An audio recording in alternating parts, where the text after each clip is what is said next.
From the center of the universe, Toronto, Ontario, Canada, this is the SDM Show with your host, Rob Cairns. The SDM Show focuses on business, life, productivity, digital marketing, WordPress, and more. Sit back, relax, grab your favorite drink, and enjoy the show. Here is Rob. Hey, everybody, Rob Cairns here. I'm the founder, CEO, and chief creator of Amazing Ideas at Stunning Digital Marketing. In today's show, I have Ahsan Parwez with me of WP Founders, and we're going to talk about WP Founders and also web hosting. Sit back, relax, enjoy the show. The SDM show is brought to you by Stunning Digital Marketing, the digital marketing concierge that helps you put all your marketing pieces together. We are your marketing experts. We are also your WordPress security experts and know how to lock down a website and protect yourself from bad actors. So contact us at Stunning Digital Marketing. That would be nice. Hey, everybody, Rob Cairns here. And today I'm here with my guest from WP Founders, Ahsan Parwez. How are you, my friend? Yeah, Rob, I'm good. I'm good. I appreciate you to be here. I'm glad to have you. I thought, we'd get you to jump on, talk about WP Founders, how that came about, and talk about some of your other little ventures. We were just talking before the show, you got 5 little ventures on the go, little, small, big, choose your poison. So you're a busy guy and your partner's a busy guy. So I like to start with people in a WordPress space and ask the question, how did you get involved in WordPress? You said before we went to record, you've been in it for probably 10 years, give or take. Why'd you start with WordPress and how'd you get involved? Yeah, so my journey with WordPress began. Like I discovered WordPress in 2012, actually. Before WordPress, I was using Joomla to build my own websites. It was Yeah. just a hobby website, and here and there I was doing those kind of things. So after building my website on Joomla, I got to know about WordPress in 2012. The themes, I kind of saw they looked really interesting, so I installed WordPress and I found it really easy. So since 2012, I discovered WordPress, and after building my own websites on it, then a company called Cloudways discovered my profile. Yeah. And just looking at my websites, they gave me a position of WordPress community manager in their company. So it was kind of a new uh, position that they opened based on my experiences. Before that, I was doing SEO, content marketing since 2011. Yeah. So my journey with WordPress began around 2012, and in 2014 I got into WordPress hosting industry thanks to Yeah. Cloudways. Yeah, that's a biggie. That's a biggie industry. How long did you stay with Cloudways for? Like, was that a Uh, short term or a long term? Or yeah, it was pretty long term, 7.5 years over there. And eventually, I was one of the founding members over there. So I started in 2014 February, uh, and they had zero customers back then on their platform. And I left them in 2021, like roughly 7.5 years after I joined them. And when I left them, they had roughly like 65,000 customers. So I had seen all the ups and downs, all the struggles day in, day out. And eventually, I was leading the marketing team over there, leading the content marketing strategy, SEO, plus also doing some QAs on the new launches that hosting companies were doing, keeping eye on competitors, talking to a lot of people in the WordPress community, doing partnerships. So that's how roughly my 7.5 years went over there.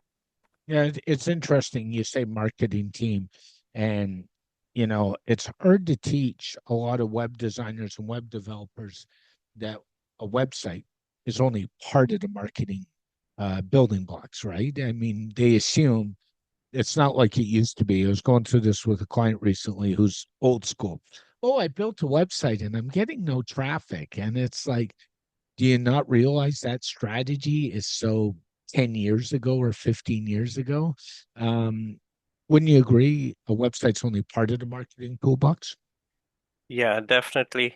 Now, the things that have moved beyond that, like you think about website and going live later, but before you think about if you are fit, and you have researched where your audience are at, you have a marketing strategy in place beforehand, whether you're going videos, whether you're going through content, through SEO, through cold outreach, through cold calling, whatever.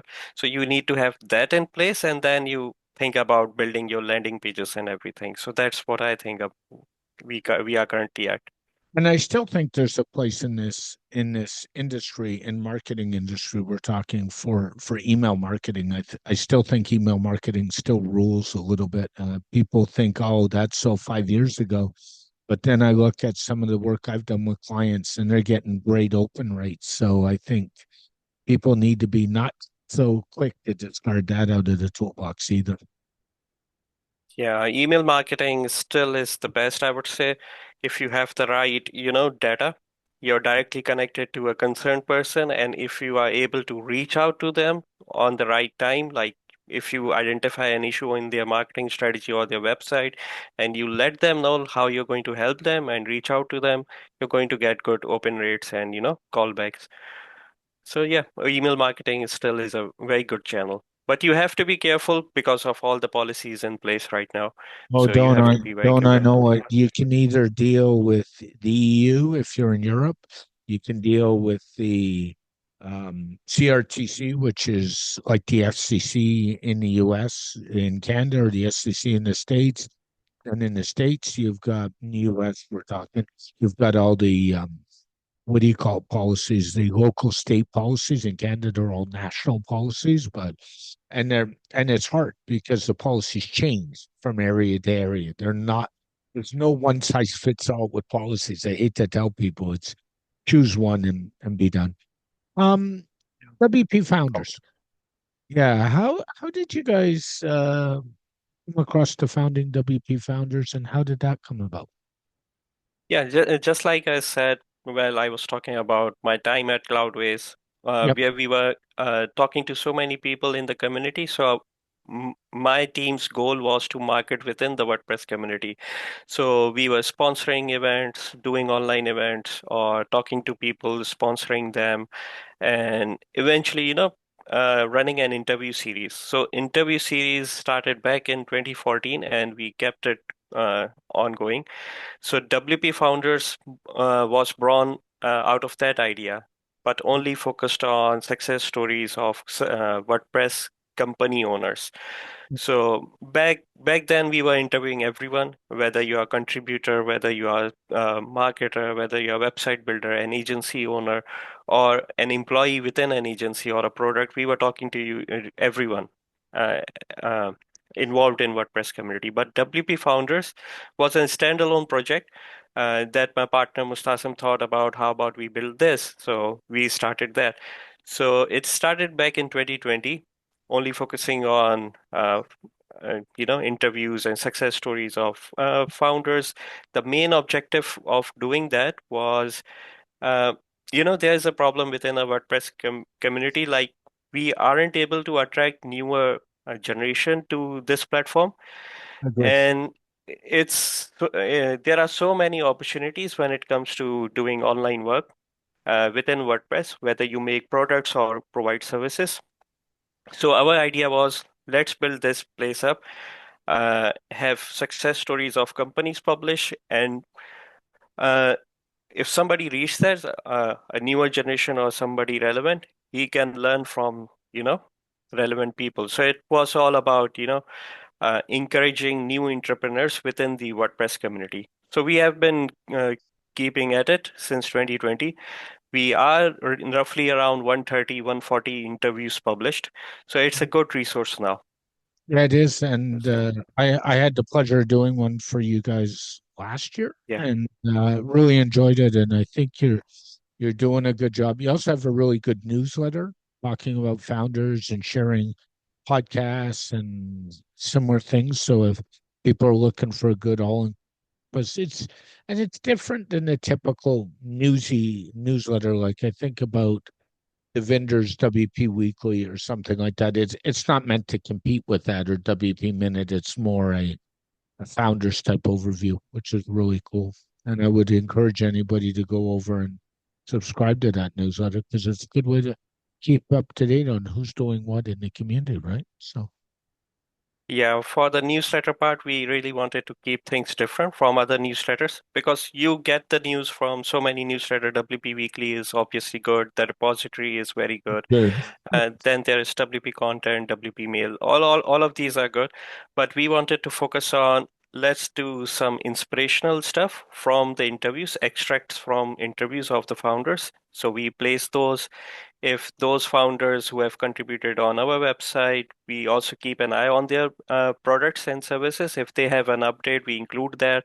If they are running a discount, we also include that. If they do on podcast or they are attending the event, we also include those. So it's mostly about founders and their stories and their companies. It's a lot of fun to be part of that community. I'll say that 100%. And thanks for doing that. That's really important. Are you headed off to WordCamp Asia? I have to ask. Yeah, I wish I could. It's pretty nearby. I wanted to, but couldn't make it. Say Let's no. hope for WordCamp Europe. I've mostly been to WordCamp Europe and WordCamp US, but I've never been to WordCamp Asia. I missed the first one, and even now. Hopefully it will go by drama free, but the way these things go lately, who knows, right? With everything going on. So I don't even want to get into that side of it today. It's just kind of, so what other projects you working on? You mentioned before we went to record, you got 5 other projects on the go. Why don't you share those? Yeah. Sorry. So WP Founders started in 2020, but now in 2023, we registered a new company by the name of WP Dots, me and Mustasam. So WP Dots is actually an umbrella. It's all about, doing everything related to WordPress. So we build websites, we provide marketing advice. We also run our own affiliate marketing website that's called wpdiscounts.io. And we also have a hosting company called hostwp.io. It's a Lightspeed enterprise-based hosting company. So me and Mustasim had this dream of having top-notch software on top-notch cloud servers, and let's see how well we can run WordPress, very busy WordPress websites on, Lightspeed. So Lightspeed does has its own challenges because it's very aggressive caching and everything, but we try to figure those things out and we provide a lot, very good service.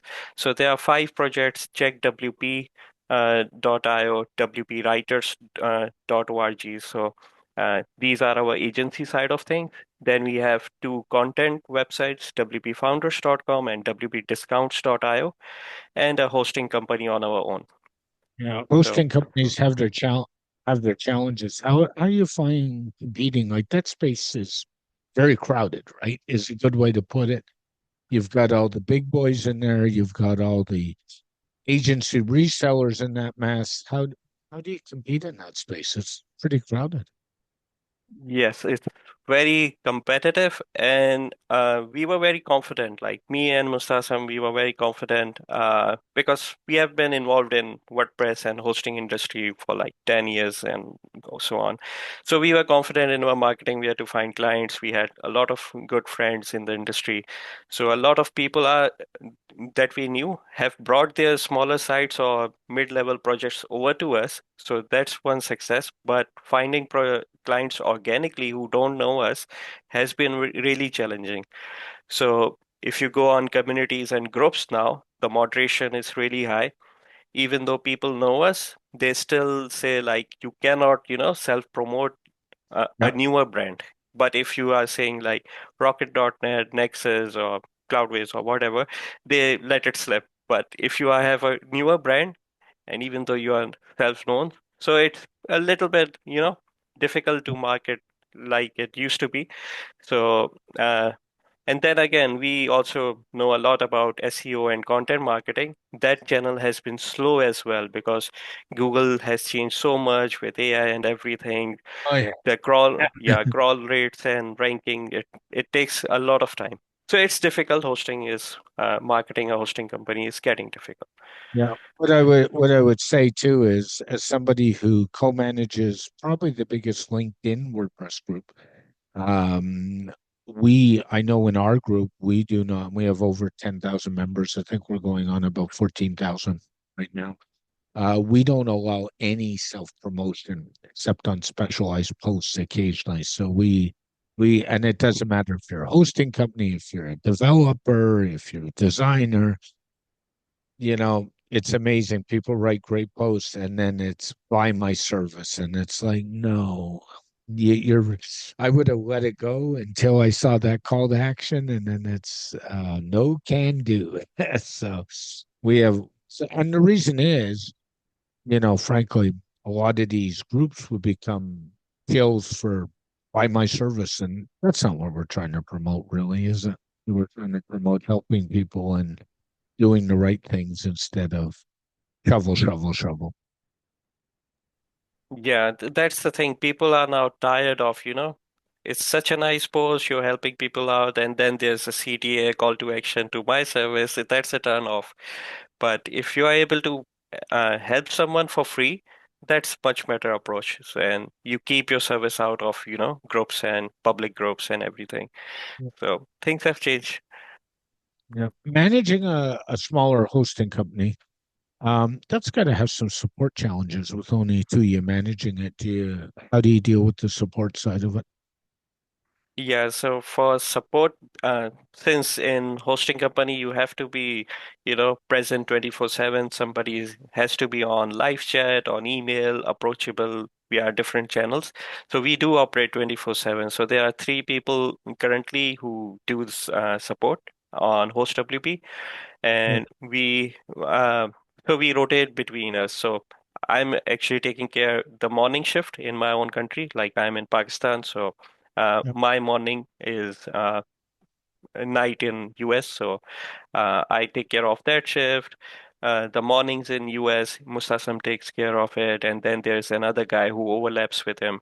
So yeah, between three of us, there's a fourth one, but that's part time.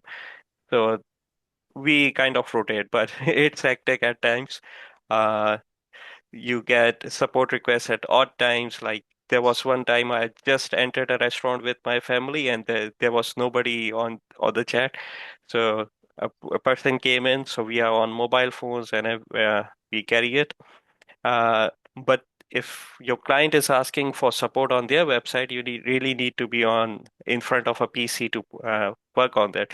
So I had to, leave the restaurant, come back home, and then provide support for it. So these are all the struggles that we are going through. It's just the first years of building a hosting company, but it's pretty fun. Everything is quite different. Every new challenge is a new learning opportunity for us. And wouldn't say like we haven't done this before, because we have done this before, but it was a larger team previously, but it's doable. What's the most typical support call? It's funny. I don't know if you know this, but I was the team leader for a large internal call center for one of Toronto's biggest hospitals and one of the biggest ones in Canada for 21 years. So I understand that side of it. What's your typical, do you have a most common support call question that you get from clients, or is it typically devs and designers and they're at a different level? Yeah, so the friends that we have attracted over to our hosting platform are pretty aware of how things work. So the that class of clients only asks about could you help me make my website even faster than it is right now, or can you help me migrate my website over to from other hosting provider. So those kind of people only ask questions related to mostly about performance. But people that we attract organically from other channels, we have attracted like three or four clients who are really basic, like they are starting their own WordPress journey. So those kind of people ask about after creating their account, they ask about how do I log into WordPress? Like they are itching to just get into WordPress dashboard and installing their theme and getting to work. Yeah. So that's the basic question I would say. How do I log into WordPress? Oh yeah. And Do then you? there is like after they launch their first website with us, there's a little bit of time delay sometimes for SSL installation. So when Yep. they visit their website, they would see for 3 or 5 minutes, like my website is insecure. What's going on? Do you have SSL? So yeah, logging into WordPress, when would SSL be installed? So these are kind of basic questions that we get The in usual the stuff. Yeah, I suspect for SSL you're using Let's Encrypt. I would suspect, right? What most people are using. yeah, yeah, Let's Encrypt for free. Yeah. And you can bring your own premium SSL certificate from anywhere. But Let's Encrypt makes it easy. And we also use cPanel, so cPanel has very tight integrations with everything, so it's pretty easy to manage. It's pretty easy to manage. Um, how you guys been doing with things like uptime and things like that? That's the tough game in the hosting business, right? I mean, servers go down. I hate to tell people that, right? I mean, having lived in that world, they go down. They go down in Yeah. hospital. And in hospitals, when they go down, it's usually like the emerge room or the operating room or the critical care units, and then you're really scrambling. Um, how's your uptime been? Yeah, uptime has been pretty good, but I would say back in it was, I think, August last year, 2024, where the entire world was affected. Even Cloudflare was facing downtime. We had really miserable, I would say, 3 days. It lasted for 3 days. So server uh, was sluggish. You would say like it's not even responding, and there was no way to fix it from our end because there was a global attack going on, you know, through even Cloudflare was down. So that was bad. But now I wouldn't say we face any downtime, but there are times where the performance goes up and down. So when there's a large cron running on the server, we are taking complete backups of the server, or there's a large update running on the server, so you have to restart those services. And at that moment, at that like 15, 20 minutes window, if you get a customer who is on website working on his website, and if he faces like he hit the update button on his Elementor website, and he gets stuck, he would come on chat and he would, time out on his request. So I wouldn't say servers are going down, but it takes, there are pockets of time where Oh, the performance goes up and down. yeah. The other thing is I gotta ask. You mentioned Elementor, so Elementor, Beaver Builder, Gutenberg. Where do you sit? Or none of the above? Um, I'm in the camp where I would say if it weren't for page builders, we wouldn't have seen so much growth in WordPress.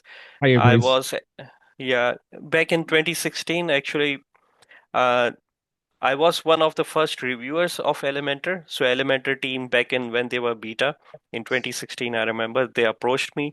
They asked me to do a review, do a check, and give them feedback. So I was one of their first reviewers. So when I met them in WordCamp Europe in 2019, they remembered like, oh, Ahsan, you were the first reviewer and that sort of thing.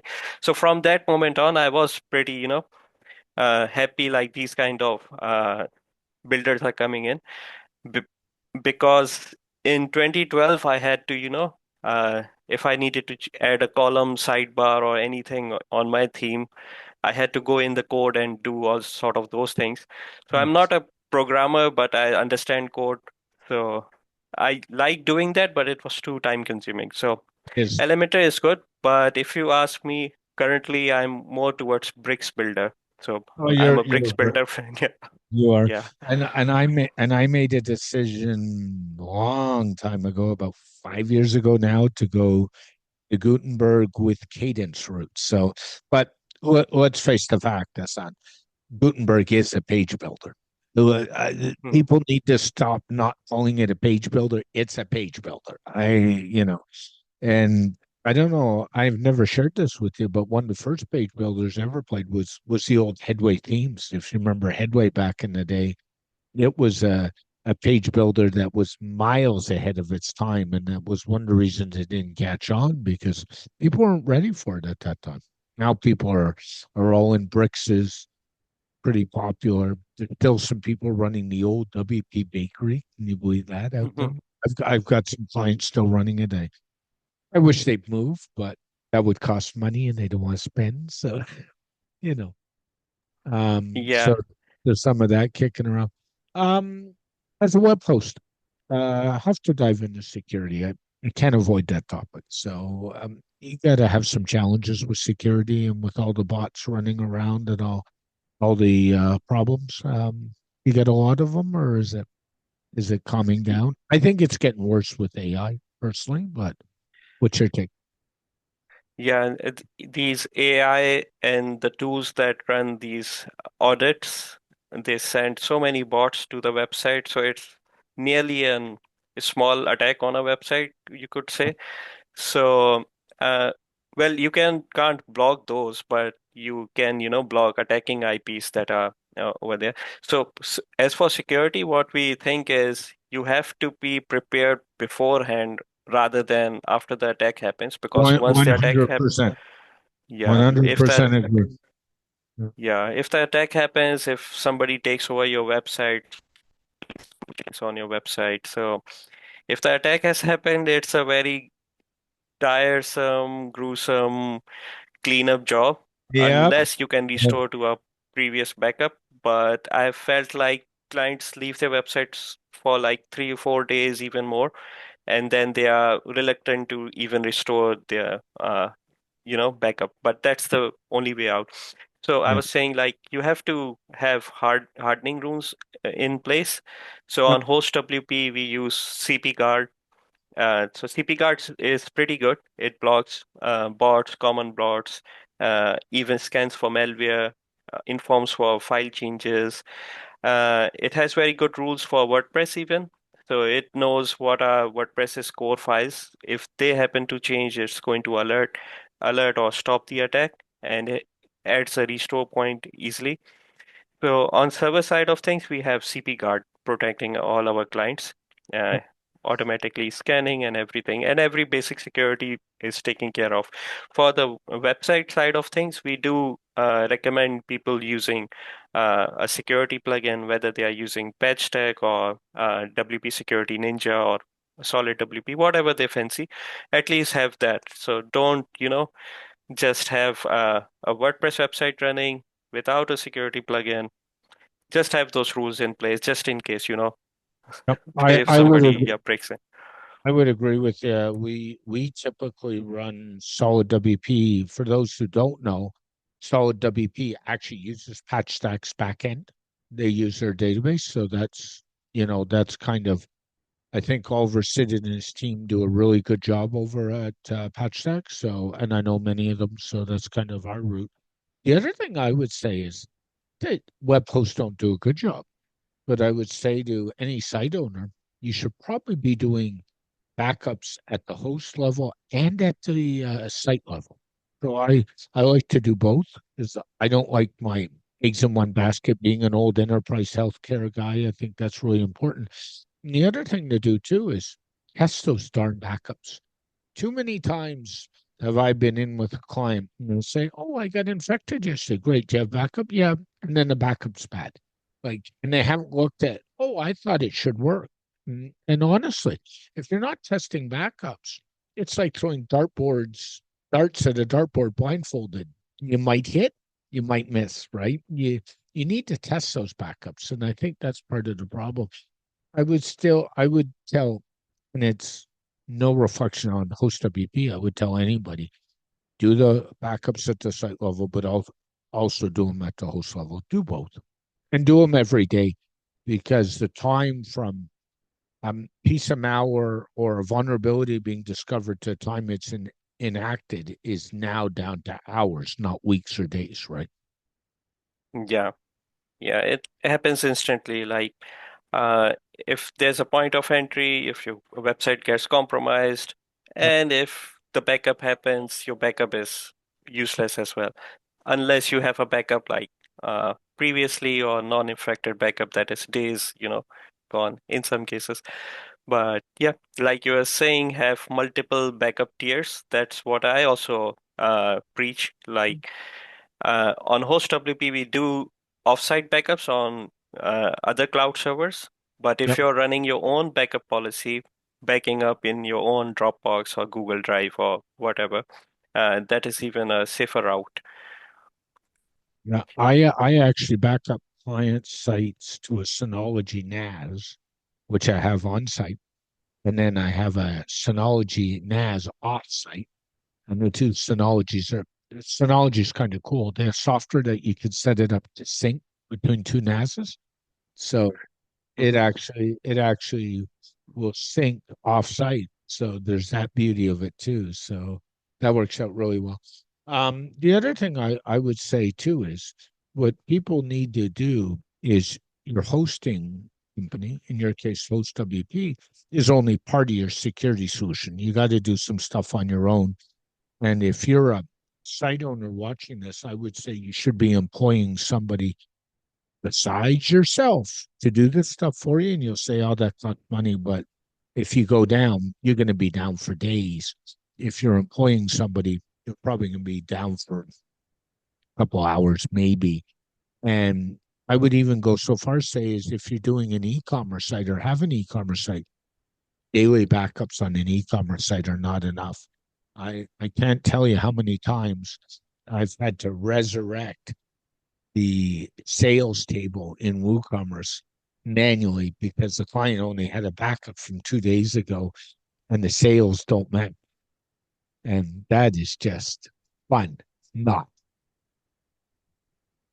Yeah, it is not, recommended to, if you're a business owner Yep. and you're from a non-tech technical background, or you don't have time to manage a website and you're running a serious business online, you're making money out of it. So it's better to hire someone to do maintenance part for you. Just like you were saying for WooCommerce, there are so many moving parts. Yep. Even one day you check your uh, payment gateways and everything is working, orders are going through. You wake up next morning, you see like there were people on the website, but there are no orders. What the hell happened? You would go in and check your checkout pages, and they are kind of broken, or API not working or whatever. So there are so many moving parts. So it's always suggested if you have a serious business, have a maintenance agency helping Yep. you, a person who is skilled helping you out. Yeah. And for those, there's a lot of good ones. It's one of the things we specialize in and have for years, and it's really helpful. Okay, if somebody wants to check out WP Founders, Host WP, or anything else, where's the best way for them to go? Um, so if you want to know everything that we do, Yep. it's best to go on wpdots.io. Okay. So it's just a few pager website over there, but you can find links to all our projects, what we stand for, our core values and our objectives, what we have been doing for so many years. So that's the best place you would go. Or you can go on any of our projects and head to About Us page on WP Founders, WP Discounts, or Host WP. You can find more information about what our company is about. Yep. And Ahsan, thanks for joining me today. As always, much appreciated. And you have a wonderful day, my friend. Yeah. Thank you, Rob. Thank you for having me. It was a really pleasure and fun talking to you, sharing my, thoughts with you. Always is. We'll talk again soon, I'm sure. Have a great day. Yeah. Yeah. This podcast has been brought to you by Stunning Digital Marketing, your digital marketing concierge to help the business owner put all his pieces together, whether it's email marketing, WordPress security, WordPress design and development, PPC, and more. Text Stunning Digital Marketing for all your digital marketing needs today. A very special thank you to Ahsan for joining me on this edition of the SDM Show. The SDM Show is dedicated to my late father, Bruce Cairns. Dad, I miss you very much every day. My mother, Ann Cairns, who's still doing really well and is an inspiration. And of course, Tiz Maroney. And Tiz, I know I've said it, but thank you so much for all the inspiration you give me every day.